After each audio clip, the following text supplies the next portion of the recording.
Well, getting you ready for your weekend as we swing open the gateway to your weekend. Welcome to Kelly and Company. And on today's show, it's been 25 years since the debut of the reality competition show Survivor. TV guy Greg David is here with Survivor's humble beginnings, how it inspired a TV genre, and how the disability community has been represented in reality TV over the years. Think you can survive this upcoming half hour? Let's give it a go. This is Kelly and Company. I want to welcome in Brock Richardson. He's in Kitchener, Ontario, joining me on the program. He's the host of the Neutral Zone podcast. And today, Brock, I'm assuming this is the NHL trade deadline. We were lucky enough to rescue away from that just to spend a few moments for us. So fedora's off to you. Thank you, sir. You're welcome. This is my half an hour break from the Trade Center fiasco. They don't usually make trades till around 11:30 Eastern time, so look at this guy. Look at this guy. They don't do anything till this time, whatever. Okay, so all right. Brock knows it all. What's the deadline? 3 o'clock, and is that when it really gets all silly and furious? It usually gets silly and furious between 2 p.m. Eastern and like 3:30 because, yes, the deadline is 3 o'clock, but of course, trades can still trickle in as long as you're on the phone with the league prior to the 3 p.m. Eastern deadline. Okay, well, enjoy it because I know it's a lot of fun. I'm sorry, folks, I'm having adjustment with my microphone. There we go. But it's a lot of fun on a media level, isn't it, Brock? You know, as somebody who loved media, I watched all this stuff even when I wasn't even into too much sports. It's just like, wow, who are they cutting to next? It was all that stuff as a kid. And I still will watch all that stuff and get all, oh, who are they cutting to next? Oh, how many reporters do they have in the field? It's all that excitement. Yes, indeed, and it's 9 hours of coverage for TSN, and they have to dance around and figure out what they're doing. So, very long day for all those. Changing on the spot. That's what it's all about. Really cool. Follow us, folks, on Instagram and Twitter at Kelly & Co. AMI, if you would. Bryden Veinot is the Senior Program Coordinator at Vancouver Adapted Music Society. And he's here to tell us a little bit about how they're breaking the barriers to sound and music for musicians with disabilities. Bryden, welcome to the show. This is a really exciting talk. Yeah, thanks for having me on, Kelly. Appreciate the invite. Can you tell us how VAMS got started and types of adaptations that are available at VAMS when we start thinking music world of so many different elements that many of us, when you think, oh, I want to play, I want to produce. Talk to us a little bit about this. Sure, yeah. So really going back in time to the beginning of VAMS was kind of mid to late 80s. Our co-founders, Dave Symington and Sam Sullivan, had met, and they had both recently had an injury, a spinal cord injury, and they wanted to get back into playing music. Dave was a drummer, Sam was a keyboard player and a singer, and they ended up reaching out to Roland Canada, a music company, and they sent someone out to help set them up with a new way to play. So Dave got drum pads that he put on either side of his wheelchair and adapted wheelchair gloves with little Velcro loops in the palms to hold the drumsticks. And Sam was given a keyboard that was programmed to be able to play more notes, full chords, just by pressing one key at a time. So that was kind of the beginning of things. And they had a band called Spinal Cord, very tongue-in-cheek name, but I know it was perfect when I saw it. That's great. That is just great. Well, and it says a lot because when you have a name that way, it really lets people know we're here having fun. This is life, and this is our what's the word I'm looking for? You know, kind of that thing that people know. Oh, Spinal Cord. I know who those guys are. It's that thing that plants it in people's minds as who they are. But then you get past that to what they're doing, what they're producing, and I think it's amazing. When you talk about the adaptations, the guys, for example, made. Did you find or have you found other musicians, as people get to know about what VAMS does, reaching out saying, hey, anyone got any solutions to this? Or, hey, I understand someone there did this to do so they could, they're in a wheelchair and this was an adaptation they made. Can you guide me? Do you guys get a lot of that kind of curiosity from others in the disability community around the world? Certainly, yeah. Definitely locally in our building where we have our studio at GF Strong Rehab Center, we get to see a lot of new people. A lot of unique cases where there's certain physical barriers to playing an instrument that might not be shared with other people, even if they have the same disabilities. So we've been able to, fortunately, work with one of our sister societies, the Tetra Society of North America, and they build custom assistive devices for people with disabilities, free up to $500. And part of that is that they've been able to help us adapt a lot of instruments from simple things like if you have limited grip strength, a just 3D printed to mount for drumsticks that go right around the palm of your hand, which is a very simple solution to trying to hold drumsticks, but all the way to a guitar strummer. So if you've had a stroke and you can't use your right arm to strum the guitar anymore, it's offloaded to a pedal. And when you press down on the pedal, a pick glides across the strings. And when you let go, it glides back up the other way, basically being able to offload your strumming to your left foot. So you play the guitar with the left side of your body. Wow.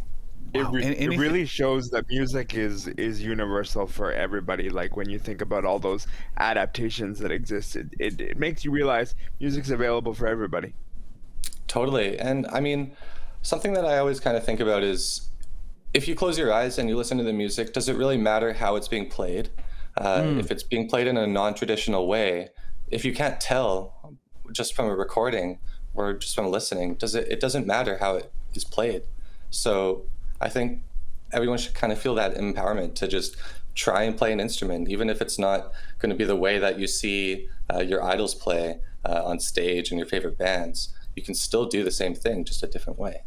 I remember I guess I was about 9 years old, and I took some guitar lessons at the time from this guy who might be known by a few of our listeners, the late Jeff Healy. We were at the blind school in Brantford, Ontario together, and I remember Jeff playing his guitar, and I said, show me about that. And he showed me how to play a bit, how to strum. And I remember being at home with my family and playing a guitar somebody had, and people correcting me. You don't lay it down flat like it's a piano on your lap. And a few years later, they would see somebody playing it that way who would become very, very well known around the world in music. And at that time, I didn't know any better. But I think that's exactly a really great thought that, hey, it doesn't matter. It doesn't matter what someone's doing. It's coming out. Their work is amazing and still there. Tell us about some of the programs that VAMS is involved with and offers to people. Certainly, yeah. So we run our society with kind of like a 3-tier program. It kind of follows the musical journey that someone would have from very beginners of starting out learning an instrument. So our tier 1 would be music lessons. In the studio, we do guitar, bass, drums, ukulele, and a couple other ones, but you can also sign up to do online lessons with volunteers. So if it's not within our studio hours, then you can find a time to do lessons over Zoom. And part of that too would be, doing an orientation and figuring out, hey, do you need an adaptive instrument? Can we help support that? We can work together, put out a request to the Tetra Society and get that adaptive instrument.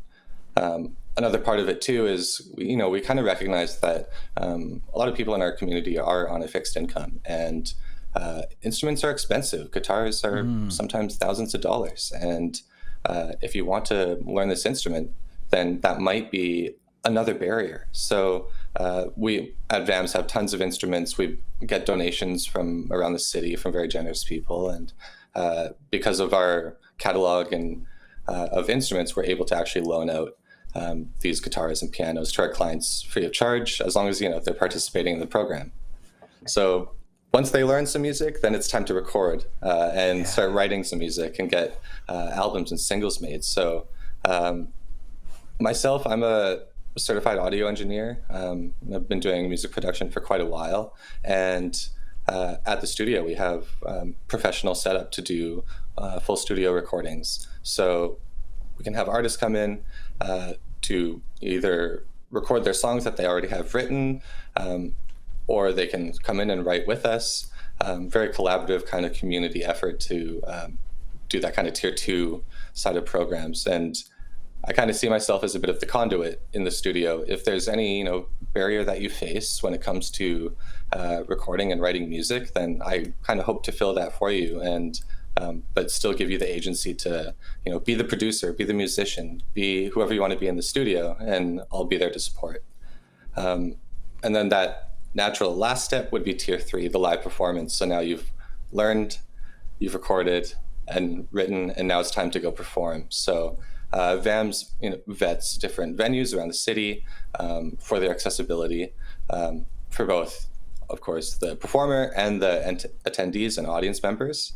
And we do our own concerts, strong sessions, strong X Live virtual concerts, and in-person concerts, but as well as being able to support other organizations with music for their events, like holiday events or different meetings. So we're very fortunate to have this roster of artists that come to our studio, and organizations like to see us at their events.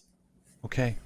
Before I play this clip of Rachel, anything you want to preface? This is Red that she's going to be singing, Rachel Ranson. Anything you want to preface this before I hit the button here? Certainly, yeah. This is one of the first songs I ever heard from Rachel years ago. And I just started bugging her. I'm like, hey, you got to come into the studio. You got to come in. We got to record this song. And she finally started coming in, and we made a whole album called 6710. And this song was kind of the genesis of this record, and something that we wanted to, produce and then use as the base of what we want to do with the rest of the record. So Red is just about Rachel picking herself up in a time when her disability, her barrier, cerebral palsy, kind of got to be a bit much, but she still stood strong and got up from her challenges. Absolutely wonderful. Okay, well, I said I'm going to hit the button. Jordan, go ahead. Let's hear from Rachel. Where is her remedy at the edge of insanity? Waiting, watching, promising herself the world inside. Sometimes she's still that little girl. Oh man, that is wonderful. Absolutely great. Really like that. Now, when we talk about Reimagine Radio, do you want to get into that just a little bit more for us? Certainly, yeah. This is our just online platform for sharing all of our content. And a big part of that would be our podcast series, actually, called Discover Stories. And Discover Stories goes beyond music, actually. We are facilitating interviews with people in the community, people with lived experience, people who work in the community, and just trying to get interesting perspectives and stories to share, because I think, of course, to go back to pandemic time, there was a lot of isolation, and I think the community that we serve already has some feelings of isolation before that. So it really compounded, and we wanted to share stories that brought people together and made people feel less alone. So Discover Stories is our main podcast series, but we also share all of our concerts and music on Reimagine Radio as well. So you can see our live concerts, the main one being the Strong Sessions, where our VAMS artists are paired up with local talent, different bands like Ben Sinister, Coldwater Road, and we're able to show that this integration of artists from our community as well as the local Vancouver music industry. And you yourself do some performances. Are you available for hire, and/or do you have any public performances coming down the page? Yeah, so of course we are definitely available for hire. If you reach out to us at info@vams.org, then just with your request of what you might be looking for at an event, then we can look into our roster of artists and hopefully support with a band or a singer or a duo, whatever you kind of need for that event. We'll hopefully supply the music for that. And then some upcoming gigs, we're looking kind of at the end of summer to be doing what's called our Strong X live concert, where it's a bit smaller scale of that main Strong Sessions that I was just talking about. And we'll hopefully be doing that, hopefully in August, September. So definitely look out for that. But also check out, our Reimagine Radio on YouTube, where we're going to be sharing all the different sets from the Strong Sessions last year. We've been showing some pictures of the space. It's been absolutely wonderful to do that. And I think so great. What an experience that so many people out there in music should have. Bryden, thanks for joining us today. Yeah, thank you, Kelly. Thank you, Brock. Vancouver Adapted Music Society proves that great music knows no barriers, where talent, technology, and tenacity come together to amplify every artist's voice out there. Thanks, guys. So wonderful.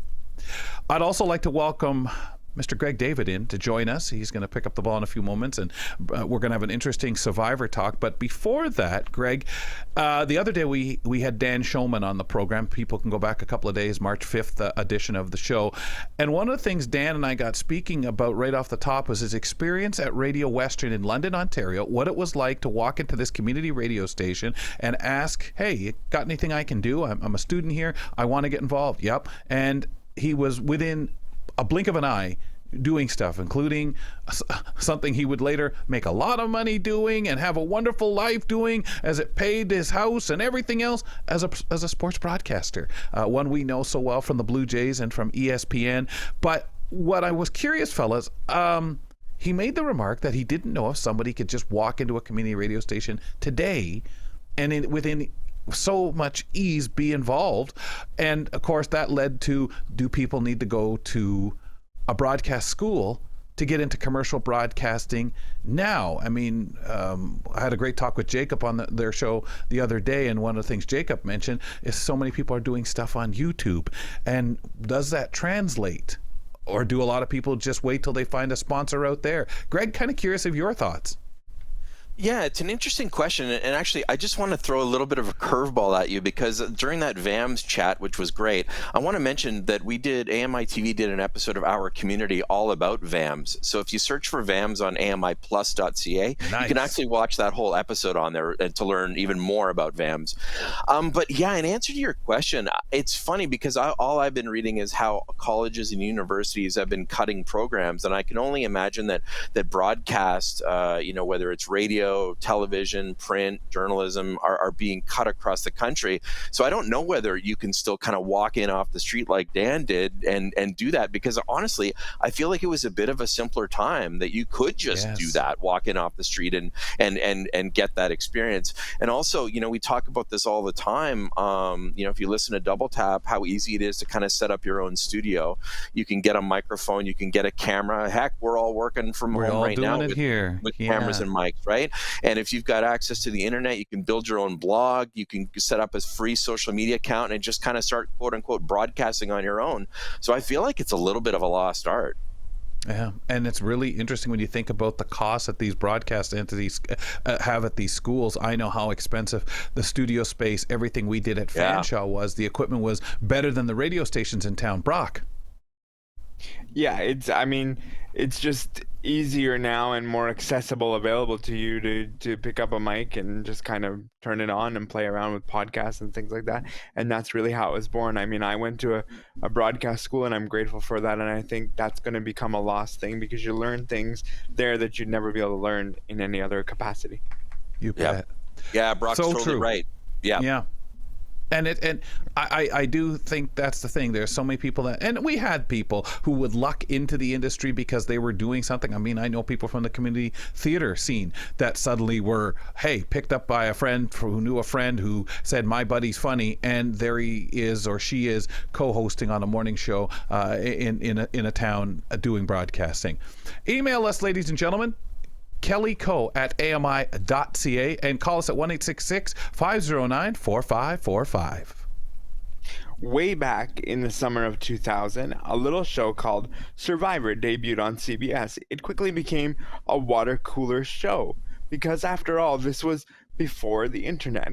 And this show made household names for Susan Hawk, Rudy Bosch, and it just became a really, really phenomenon.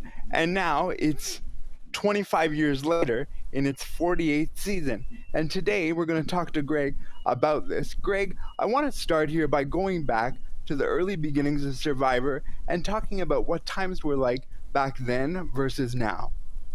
It's shocking. 25 years ago. Wow, I was 25 years younger. But, it seems like every television network in North America and around the world has kind of jumped on the TV, reality TV bandwagon since then, like with The Amazing Race, Big Brother, The Bachelor franchise, Project Runway, and RuPaul's Drag Race, Dancing with the Stars, The Voice, American Idol, just endless, just to name a few. And AMI has even delved into, and I hope we can get into this conversation a little bit later, we've delved into the television genre as well with Montreal Housemates and Blindsided, starring Kelly MacDonald himself. But, it was really a water cooler at the time because there was nothing else on the air like it. I remember I was working at TV Guide at the time, and Survivor came on the air in the middle of summer when television networks thought that nobody was watching TV. Everybody was going on vacation. And it just became truly a water cooler show. This was before the internet. So you would go into the office or hang out with your friends the next day and talk about what had happened, what Richard Hatch had said, what Rudy had said. So nobody had ever seen anything like it before. So created by Mark Burnett, it really created the reality TV genre that we have now 25 years later. And in the case of Survivor, 48 seasons later. Yeah, it's just amazing to see what it's done and how it's developed. If I look at Survivor, I think now that it's hard to believe that it started 25 years ago, and then to think it's still rolling on. I mean, they're talking about season 50 and what that's going to be, but it's really opened up to what it is now. They've got a new show on one of the networks now that's basically like a similar to Survivor, but it's people on the island of BC, and they have their family in